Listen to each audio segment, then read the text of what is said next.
Hello and welcome to our quick curriculum change process training for Daymar College.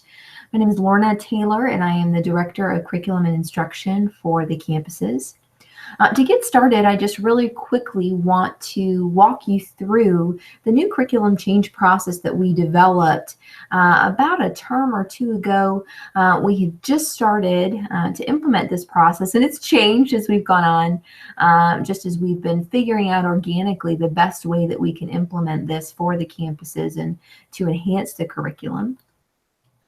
I want to start by sharing my screen with you so that I can show you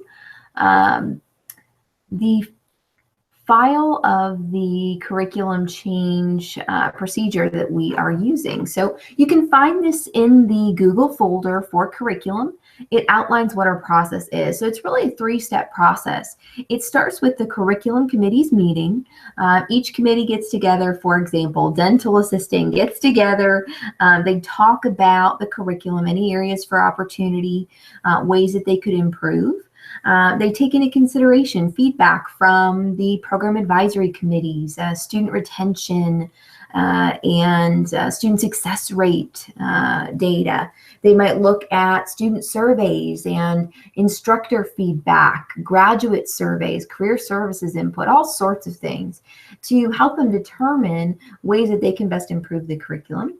They will come together, decide on what they want to do. Once they've determined that and they've recorded their conversations and their meetings, they will complete the curriculum change form that we also have available in that Google folder so that they can all sign it and demonstrate to the council that will then meet after, showing what exactly they want to change, whether it's books, it's the curriculum itself, there are courses they want to change, maybe it's assignments, things that they can do to, again, enhance what we're doing as a group. So they will present these forms at the Curriculum Council meeting. And the Curriculum Council, which is typically comprised of curriculum committee chairs, will get together, review those forms, give the thumbs up, or express any concerns that they have about those changes to be made. And then those forms, after the Curriculum Council has met, will be passed along to Dr. Lance Garrison, the Vice Chancellor of Academics and Operations, to review and decide on what he approves to move forward with at that time. So really three steps: curriculum committees, the Curriculum Council, and then Dr. Garrison. The curriculum committees are typically going to meet anywhere between week 1 and week 4 of the term. The Curriculum Council will then meet in week 6 to review those forms, and Dr. Garrison will usually have his approvals in by week 6 or 7. So again, this file is also available in the curriculum folder, which I will jump into. So here in the curriculum folder, it's called Curriculum Committee and Revisions. If you don't have access, just let me know. Shoot me an email at lataylor, Taylor, at daymarcollege.edu, and I will be sure that we get you added to this folder. It's not a secret. It's here for everyone's use, so that folks know what we're looking at, some of the important components to our curriculum revision process. So here you can see this is where the new request goes. So once those forms are completed for curriculum changes, once everyone has signed those forms on the curriculum committee, it has to be unanimous. Everyone has to approve those changes. It will go in here to be reviewed by the committee at the next meeting. So this is where those new forms go. We have program learning outcomes for each program available for the committees to utilize. We have the exemplar PAC meeting minutes. This is from the last PAC meeting that we had. We had some central PAC meetings that really provide an outline of what that field feedback is. And we just had another PAC meeting, so I know we'll get more minutes here from the most recent from the campuses as well. Curriculum team training. So we had several trainings, ACCSC webinars that we utilized to help train our curriculum teams on assessment objectives, how to achieve the outcomes within the courses through curriculum development. So those were great resources, and we've got the documentation there and access to those webinars. Curriculum Council meeting and meeting minutes and agenda. So our last council meeting, the minutes are here with the agenda as well. We have curriculum committee meeting minutes where the curriculum committees put their minutes in here.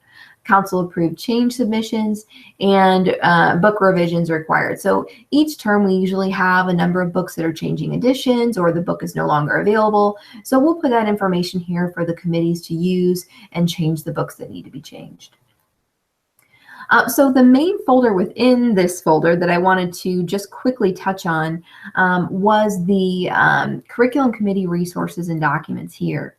So we have a number of different resources in here for the committees to use. We have a curriculum planning assessment tool that helps the committees to outline what their goals are, what the objectives are for the program, and how we can align those with assessments. So there's a great little worksheet in there that can be used to identify how you're utilizing assessments within that curriculum to achieve, help you identify whether those outcomes are being achieved. Curriculum planning worksheet is here. The curriculum podcast series is here as well. There are some links to podcasts that involve integrating personal management techniques into curriculum, cultivating creative assignments, blended course design. Just some really great podcast resources that the curriculum committees can use to help them continue to grow and develop. Daymar Curriculum Council procedures, we have the curriculum meeting minutes template. So if you have a curriculum committee meeting, this is the template that we would like you to use as you review the material for your program. There's some pretty specific pieces in here to show that you talked about student success rates, that you looked at the student surveys. So make sure you're doing that and use that, that minutes template to outline that. And you're welcome to go above and beyond what is in the template. It's pretty basic, but certainly touching on those items in the template is important. We also have a learning outcomes worksheet. So we have learning outcomes for each of the programs in this folder here, but the learning outcomes worksheet is a way to enhance, develop, change outcomes from the programs as the curriculum committee see necessary. So lots of great resources that we've put in here. We have learning and development resources on this page as well that involve a Bloom's taxonomy training I put together through Prezi. So really the foundation of how we develop curriculum and how we outline curriculum. It's a great resource to use just to refresh your memory on Bloom so you can incorporate that into your curriculum development as well. There's some curriculum guides in here from other campuses, just another great resource, just kind of best practices, ways that we can look at what others are doing and utilize that in our day-to-day practices for curriculum development as well. And then we have some ACCSC resources here, including the standards of accreditation. So I think that really covers pretty much everything we wanted to go over, including the process, the resources that we have available in the Google folder. If you have any questions or suggestions of things that we could add, we're always looking for new ways to support the committees and support the curriculum development process. So please feel free to email me at lataylor, Taylor, @daymarcollege.edu. Thanks so much for attending, and I look forward to talking to you again soon.